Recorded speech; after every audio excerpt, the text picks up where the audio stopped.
查的那个工作人员说，我还是他看到的第一个啊，骑着这种小踏板来到这个穆斯唐地区的中国女性啊。在尼泊尔与我国西藏交界处，藏着一处神秘王国，它终结于2008年，始于13世纪。以前它是洛王国，如今它叫做穆斯唐。它被称为如今喜马拉雅地区藏文化最浓郁、最原始的地方。我决心踏上这片土地。当我决定骑着这辆125排量的踏板摩托车前往穆斯唐时，就注定了这是一段独特且难忘的行程，甚至导致了在这趟行程结束时，我还暗暗发了个誓，至少半年之内绝不再骑摩托车了。寻一处偏远秘境，走一段天花板级的烂路，骑这么一辆小摩托车，这才是旅行。从博卡拉去穆斯唐150多公里的路程，花多长时间比较合理呢？谷歌地图告诉我，行程大概5个多小时，而事实上我总共骑了2天，共计16个小时。刚出发，眼前这段号称是全尼泊尔最好的公路，让我心情无比舒畅。哪知这段路简直就像是小孩子打针前被大人哄着吃下的那块糖，甜过了一阵儿，就等着吃苦吧。现在骑行的路上啊，路过一片森林的地方，我看到那个上面好像起了山火，不知道是有当地的居民啊不小心去到这个森林里面点燃了什么东西，然后人走掉了。后来我才知道，在一年有300多个节日的尼泊尔，每年的这个时候放把火烧一烧山，纯属为过节助兴。火焰在眼前的山上烧出了一带一路，这场景相当魔幻。这一路走来啊，真的这个路把我给颠怕了。一路走来都是那种大多数路啊都是那种小石子路，我就感觉这手啊在这个摩托车上就一直会这么颠，一直这么颠。现在刚走一段这个平整的路，我感觉我的手啊还有我的脚都是麻的啊，都是被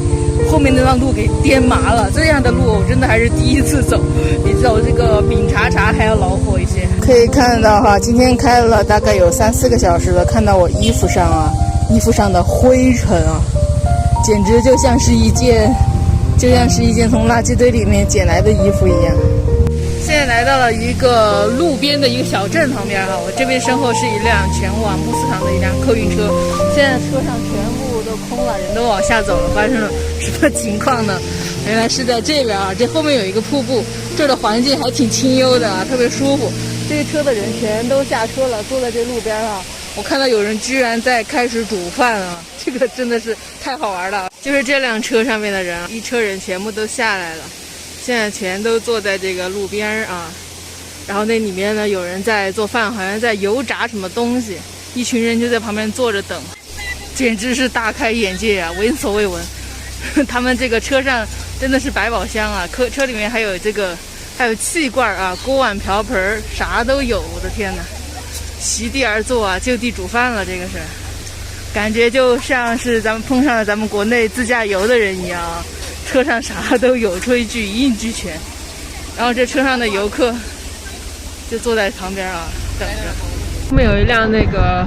大巴车啊，这个应该是一个印度的一个旅游团哈，去拜的那个比较重要的一个印度教的庙。然后在这个路上呢，他们准备安营扎寨的感觉啊，从车里头拿了很多的东西出来，在路边铺的花花绿绿的，估计一会儿在路边开始做饭了啊。刚刚之前在路上也看到了一辆车，也是这个样子的，他们一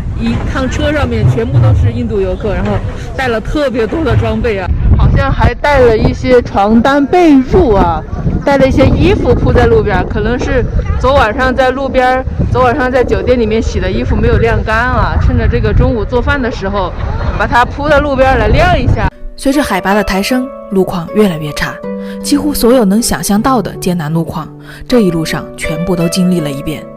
对于大车来说，这种狭窄的土路非常危险；对于摩托车来说，最不堪忍受的是大小不一的乱石覆盖的路面，只能以平均10公里每小时的速度缓慢前行，非常痛苦。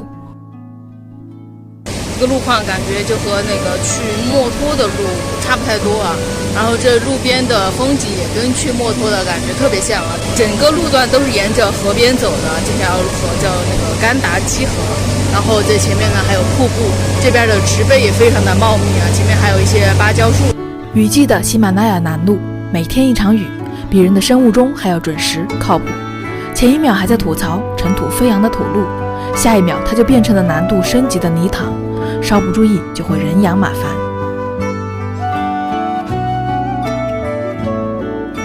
刚才那条泥泞的路走过了之后，我的鞋就变成了这个样子了。这一条路上也没有必要去洗它了，因为一会儿还有很多那样的路面，洗了之后鞋还是会变成这么脏啊。烂路走久了，对路就没有什么要求和期待了，只要有路就行。然而离谱的是，走着走着，路居然没有了。前方修路，所有的车只能从河里走，准确的说是从河床上走。跋山涉水才是旅行吗？只是有点太为难我这小摩托车了。现在车辆开进了一个不知道是什么样的路段啊，但是这个路面相对于刚才的路面来说会相对好一点。最难走的就是刚才那条路面，就是大大小小特别不均匀的那种石笋路啊，特别难走，加上这边风特别大，只能特别慢的行驶啊。这个路好像是在一片河谷中，然后我在下面那边呢就是河道啊。才刚说了这个路好走一点，然后现在就来到了一片河滩了，现在需要涉水了。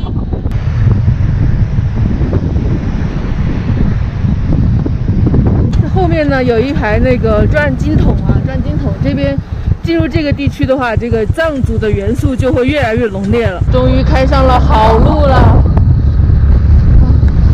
真的是受够了这种石子路了。开上这种路才知道这种越野的乐趣，有可能真的是在走完了所有的烂路，才走上好路的那一瞬间，那种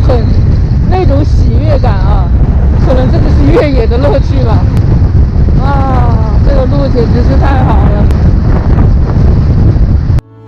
穆斯堂至今仍是尼泊尔的一个特殊地区，外国人需要办理特别许可证才能进入。在检查站，工作人员对于我骑着小踏板摩托车走完这条烂路的壮举表示特别惊讶。他说，工作多年，我还是他看到过的第一个敢于骑着踏板摩托车来这儿的女性。这段100多公里长的天花板级烂路，如同从现实世界进入穆斯堂这片神秘异域的穿梭通道。由于长达几百年的闭关封锁，以及位于喜马拉雅深处特殊的地理环境，穆斯堂这片土地格外原始、淳朴、神秘。下一集和我一起走进穆斯堂。